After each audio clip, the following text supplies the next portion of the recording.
Light गेली होती का घालवली होती? नाही मला सांगा, लाईट गेली का घालवली होती? ही मामाने घालवली होती. त्या लाईटच्या अंधाराचा कोण कोण फायदा घेते त्याच्यासाठी? मामाला बघायचं होतं अंधारात कोण कोण घरी निघून जातंय. केव आता बरेच जण उठले घरी गेली बरं का. माझं लक्ष होत जागाडे. हो एक सांगू का मायनो दादांनो, ज्याला माझ्या मामासाठी वेळ नाही नव त्याच्यासाठी मामाला बी वेळ नाही. तसंच बोंबलत जावा, काय घेणं देणं नाही. जगाचा कारभार करा पडला या. अरे तुम्हाला माझ्या मामासाठी 2 तास वेळ नाही, त्यांनी का तुमच्यासाठी करायचं, का राबायचं हे तुमच्यासाठी? वेळ माझ्या मामासाठी, ज्याला वेळ माझ्या मामासाठी ना, आणि मामाला बी त्याच्यासाठी वेळ आहे.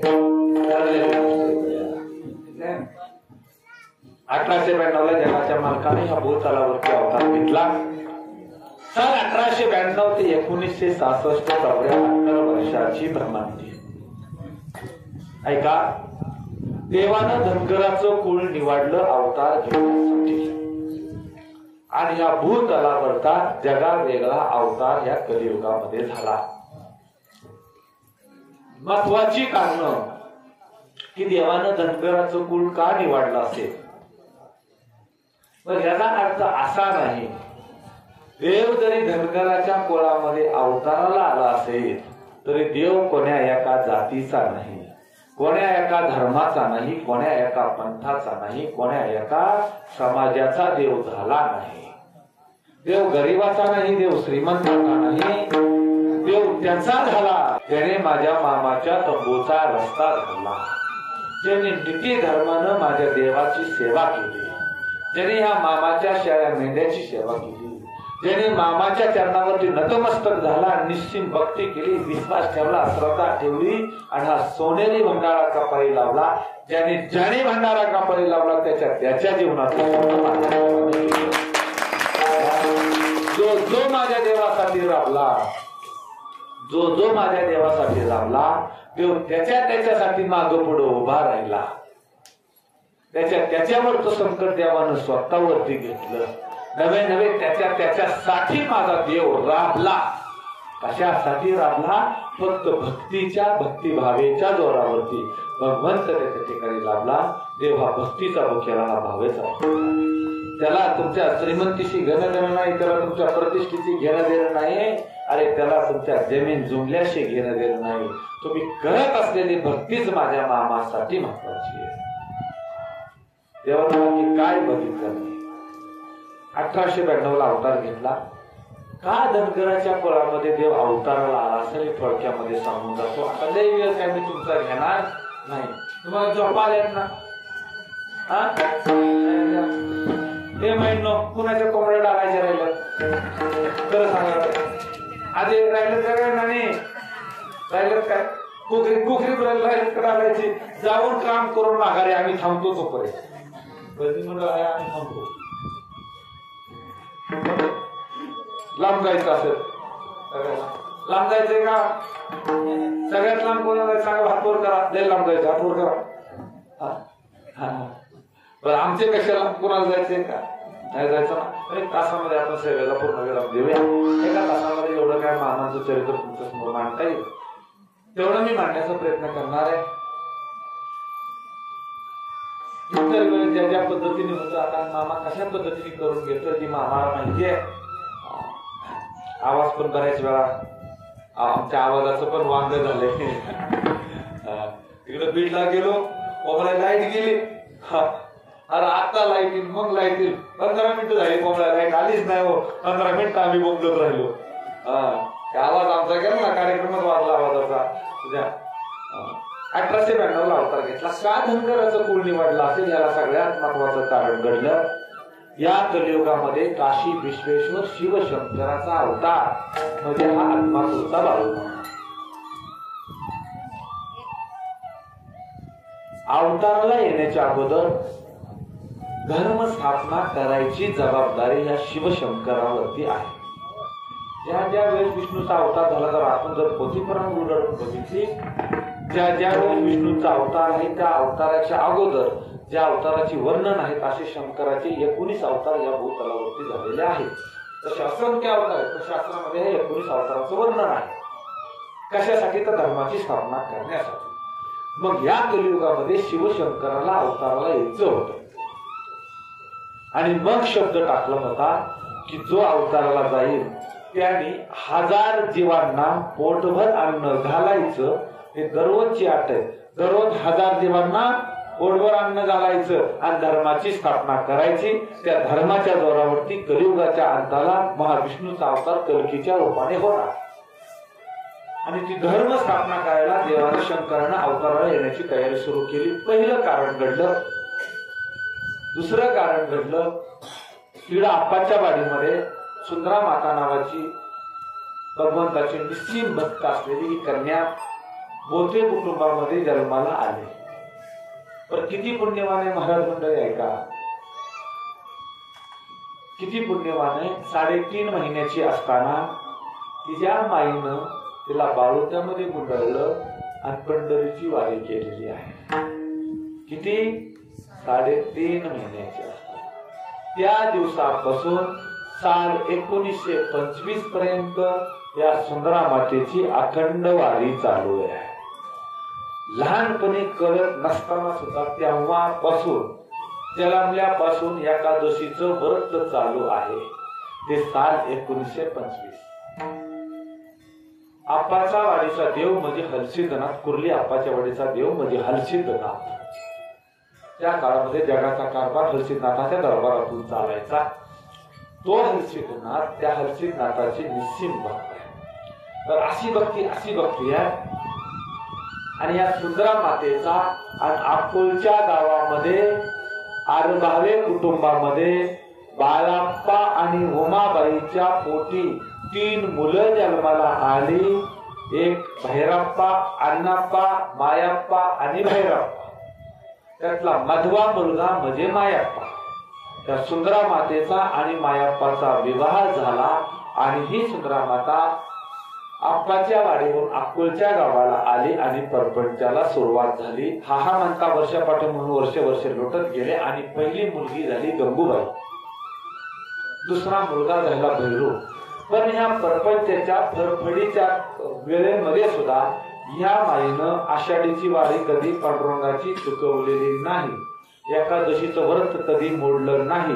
एकादश धरायची, द्वादशीला उपास सोडायचा, पण उपास सोडण्याच्या अगोदर 5 वारकरी जीव घालायचे. 5 मुलं कमवण्याची माई जीव घालायची. हा तिचा नित्य नाही बघा. 5 वारकरी तिने जीव घालायचा आणि मग पांडुरंगाने निवड दाखवला की 5 वारकरी जीव घालायचं, मग स्वतः प्रसाद घ्यायचा, उपास सोडायचा. हा तिचा नियम. तिकडे काही हो, किती अडचणी आल्या, किती जरी संकट आलं तरी हलसिद्धनाथाची वारी थांबवलेली नाही. हे अखंड चालू आहे, हे अखंड चालू आहे. आणि हे सगळं चालू असताना दिवसापाठी मागून दिवस चालले होते. तिकडे देवाला अवतरायला यायचं होतं, परंतु जो हलसिद्धनाथ नावाचा महान योगी, महान तपस्वी, शिवशंकराचा अवतार असलेल्या हलसिद्धनाथाची समाधी आप्पाच्या वाडीमध्ये आहे.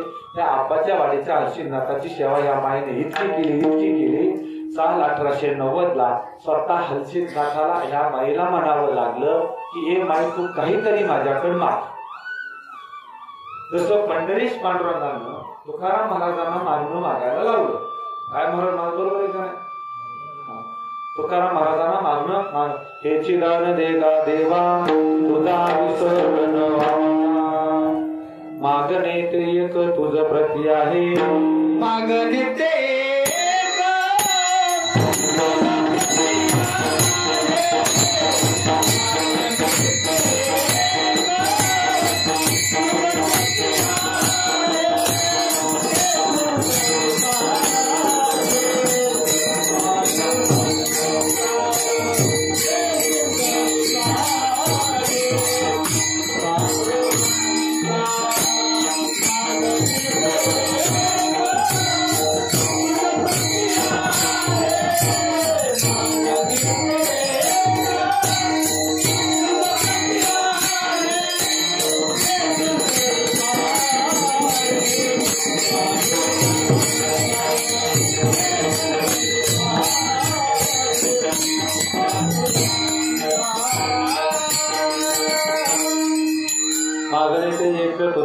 आहे, देशील तरी पाहे पांडुरंगा.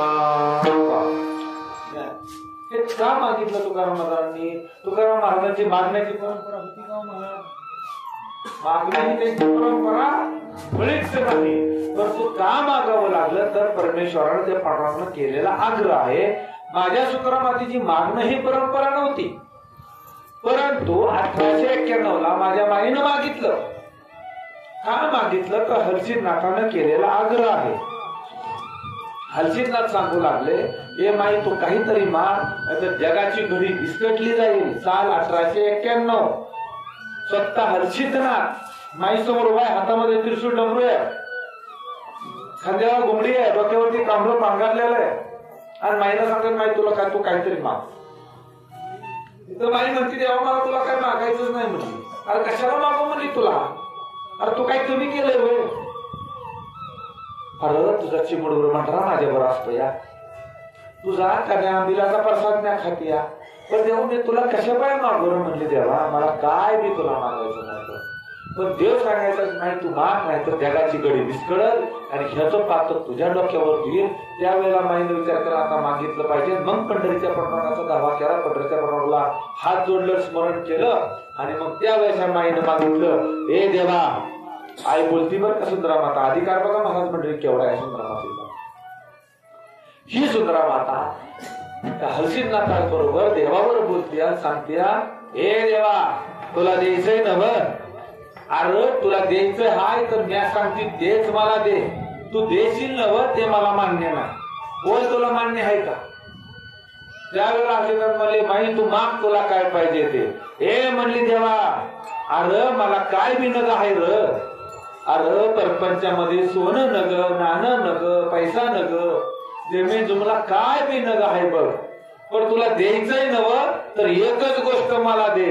अरे द्यायचंय ना तुला तर तुझ्यासारखा मुलगा माझ्या पोटी जन्माला दे. नवे नवे अरे तूच माझ्या पोटी जन्माला येईल त्याचा झेंडा त्रिलोक्यावर. अरे हो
त्रिलोक्यामध्ये लागू दे.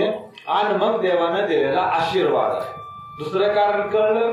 पहिलं 1000 जीवांना पोटभर आणणं. दुसरं त्या सुंदरा मातेला दिलेला आशीर्वाद. सुंदरा माता ही धनगर आणि त्या कुळामध्ये माझा देव अवताराला आला. आता देवाला 1000 जीवांना पोटभर आणणं घालायचंय ना. मग त्या धनगराचा पिढीचा व्यवसाय काय हो? हा कोंबड्या राखणं कोण म्हणलं? हा अरे बोला की घडा घडा घडा घडा बकरी राखणं बरोबर ना. काय लागायचं घालील लोकांना मोकळं पाठवत. बकरी कोकरी राखणं हे आपला पिढीचा व्यवसाय बरोबर आहे का?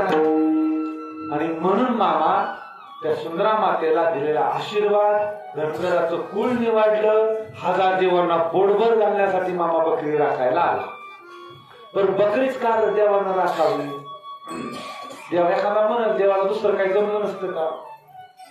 मला सांगा 1000 जीवांना पोटभर घालायला माझ्या देवानं जर माणसं बरोबर ठेवली असती तर ह्या माणसांनी देवाला नीट ठेवलं असतं का? अरे एखादा असा पट्ट्या आला असता देवाला बाजूला लावून त्याच्या जागी बसला असता. मीच देव म्हणला असता. भरोसा नाही ह्यांचा. हे आवला दिले बरोबर सप्त पण काढलेत मला. एका यात्रेच्या 2 यात्रा केल्या. ती साधी नाही. आणि त्याला किती फोडली ह्याचा तर विचारच नाही. आणि बांधा ठेवून बांध ठेवलाच नाही. खरंच तिचा आपण डोंगरात करायला पाहिजे. बांध तर ठेवलीच नाहीत. आणि ह्याने देवाला फळा लावला असता का? म्हणून देवानं माणसं बरोबर नाही घेतली तरी मेंढर बरोबर घेतली. बरं ती बकरी मध्ये कोण? देवानं तीच बरोबर का घेतली?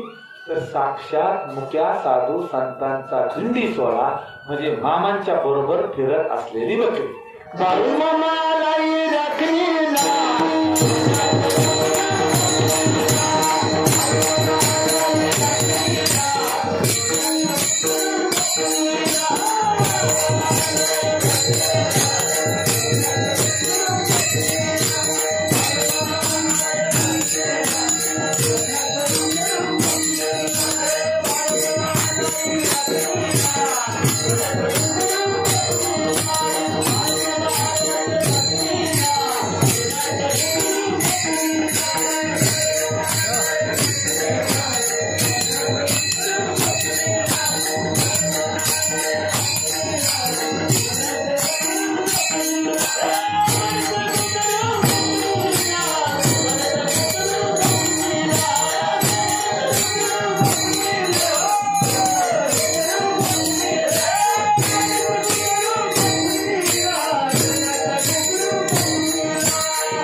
काय दिला नाही बरं का.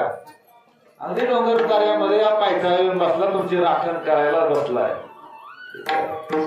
पण खरंच सांगू का, तुम्ही खरंच भाग्यवान आहे हो. आज माझ्या देवाला खूप आनंद होत असेल बघा मामा. अगोदर मामा मला देवाला खूप आनंद होत असते. माझ सकाळपासून येत आहे, सकाळपासून जात आहे, पण जी त्याची आहेत ना ती तर त्याच्यापाशी बसली हो.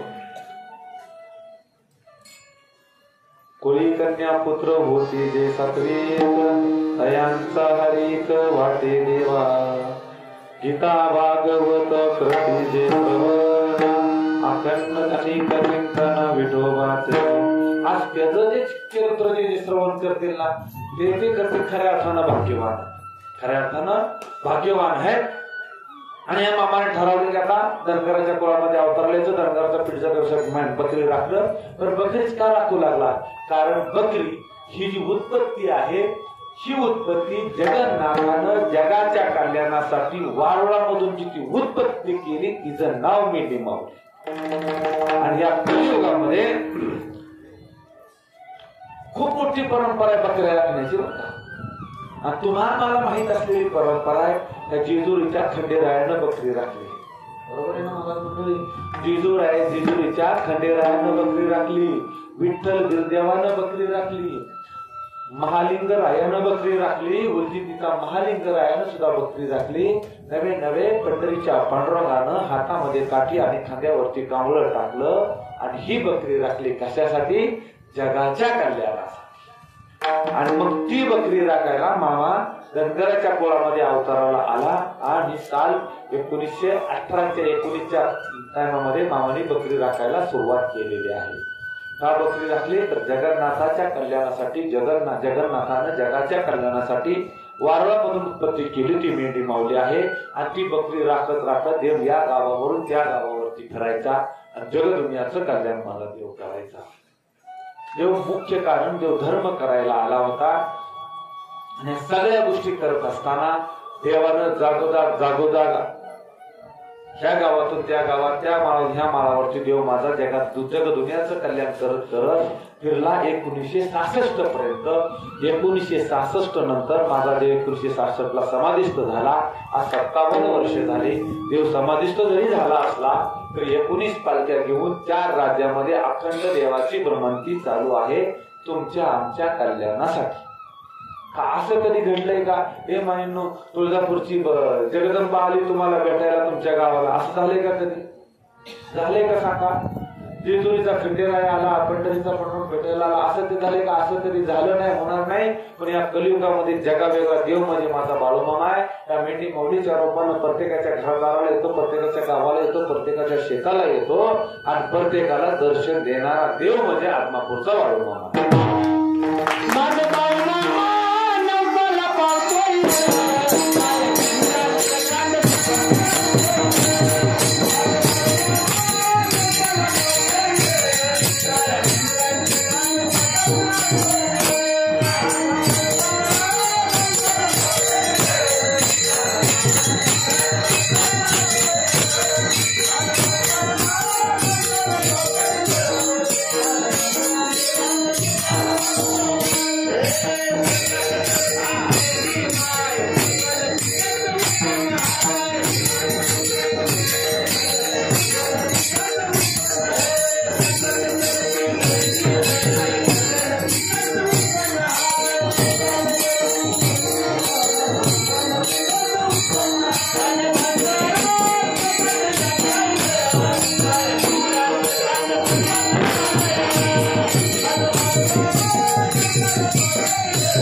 चित्र घेतलं बरं का?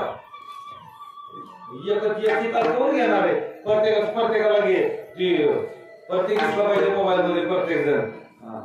जगाच्या मालकानं जगदुनियामध्ये बकरी राखायला सुरुवात केली माझ्या बाप. आणि जगदुनियाचं कल्याण केलं. बरं काय केलं असेल बरं माझ्या मामानं? 1892 ते 1966 1966 देव समाधीस्थ झाला. महाराज तुमची जन्मतारीख किती, वय किती आता? 78 जन्मतारीख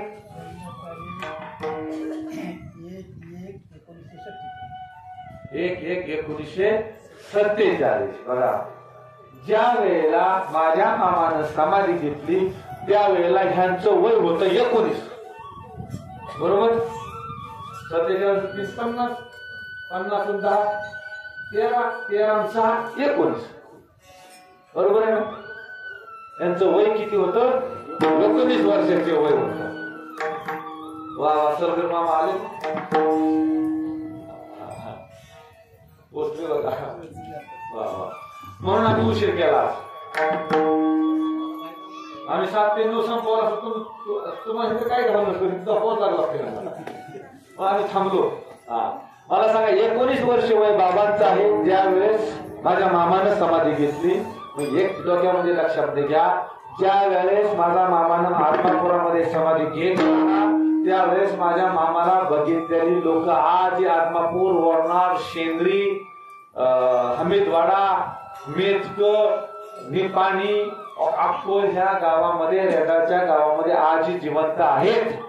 ज्यांनी माझा मामा बघितला, त्यांनी माझा देव पाहिला, त्या देवानं केलेलं चमत्कार पाहिलं, त्या देवानं काळालाही माघारी पाठवलेलं प्रसंग ज्यांनी बघितलं ना, ती लोक आजही आत्मापुराच्या परिसरामध्ये, त्या रेंगालच्या पंचक्रोशीमध्ये, वरणाच्या पंचक्रोशीमध्ये जिवंत आहे. काय सामर्थ्य होतं माझ्या देवाचं, नीट ऐका. माझा देव ज्या वेळेला भ्रमंती करत होता ना, एक प्रसंग घडला. बंकापुरामध्ये 11 वर्षाची मुलगी मरण पावली मामाच्या तळावरती. देव बाहेर गावी गेला होता. म्हणजे आई बापाची निष्ठा त्या मामावरती लय भयान होती. त्या आईनं सांगितलं, हात लावायचा नाही म्हणली माझ्या मुलीला. माझा देव येईल, माझा देवऋषी येईल आणि तो याचा निकाल देईल. मामा फिरून आलं. मामा आल्यावरती मामाला कळलं असा असा प्रसंग घडलाय. मामाने खडसावून सांगितलं मामाला, त्या माईनं, ए देवा, ए देवऋषा, मी तुझ्यापाशी आहे, मी तुझ्या छत्रछायेखाली आहे. मला काय बी ठाऊ नाही, पण माझी पोरगी मला पाहिजे. हट्ट धरला त्यांनी. तुम्हाला सांगतो, माझ्या देवानं सांगितलं, निसर्गाचा नियम देवाला मोडायचा होता. माझ्या देवानं सांगितलं, शेवट भक्ती पुढे काय नाही हो, त्याला थांबावं लागलं, झुकावं लागलं. सांगितलं, ए मला जावं म्हणाला आपापल्या कामाला, माझं नाही बघतो काय करायचं ते. त्या मुलीला असं समोर टाकलं, अंगावरती पांढरं कपडं टाकलं. देव समाधिस्थ झाला. 24 तास देव समाधिस्थ झाला. आणि दुसऱ्या दिवशी सकाळी झोपीत न उठावी तशी मुलगी डोळं चोलत उठली होती. आदमापुरामध्ये जर तुम्ही गेलात, जनरेटर जे चालवतात गावडे, त्याला काय नाही थोडेसे आजू आहेत, त्यांना जाऊन कधीतरी भेटा. हे का सांगतोय आत्ताच? कारण एखाद्याच्या मनामध्ये विचार येईल, असं कुठं असतंय होय? अरे कुणी काय म्हणून सांगता येत नाही. पांडुरंगाचं मंदिर म्हणतात लोक, काय म्हणते भरोसा नाही. कधी आत्मापुरामध्ये तुम्ही गेला, त्या गावडे पाहुण्यांना विचारा की त्यांच्या आईची कहाणी होती. आई 8-9 वर्षाची त्यांची आई होती. गळ्याचा कॅन्सर झाला, गळ्याचा कॅन्सर. आणि समधी मामाकडे घेऊन गेल्यावरती मामा म्हणला, अरे म्हणला कशाला आणलंय रे, ते जाऊ दे गेले म्हणला तिकडं. समध्याने विनंती केली, देवा या लेकराला घास खाता येत नाही. समजाना हात जोडलं, अरे देचा सागर असलेला माझा देव, हे म्हणला असं आहे बरे म्हणला, बसा रे म्हणला, त्याच्यानं बघू काय होतंय का. आणि मामानं दूध आणायला लावलं, बकऱ्याचं दूध आणलं. मामा त्यात भंडारात टाकला आणि त्या लेकराला प्यायला दिला. त्या लेकराला प्यायला दिल्यावरती ती लेकरू पियत होतं, कशाच्या खाली उतरत नव्हता. तेव्हा म्हणला, हे पेरे म्हणला पुढे पेलं. मामानं तांब्या उचलला, तोंडामध्ये पाणी घेतलं, चूळ भरली खळखळ खळखळ. आणि ती पोरगी अशी गळ्याला हात लावून खाली दूध उतरवत होती. त्या गळ्यावरती मामानं पिचकारी मारली. पिचकारी मारल्या बरोबर मुंदका द्वारामध्ये आला, लांब गेली, फडाफडा फडा उलट्या केल्या, त्या गळ्यामधून एवढी अशी गाठ बाहेर पडली. जागच्या जाग्यावर कॅन्सर झाला आणि त्या पुरीचा माऊलीचा वंश इतकं मला वाटतं वयाच्या 96 वर्षी मामाच्या चरणावरती लीन झाली ती माय.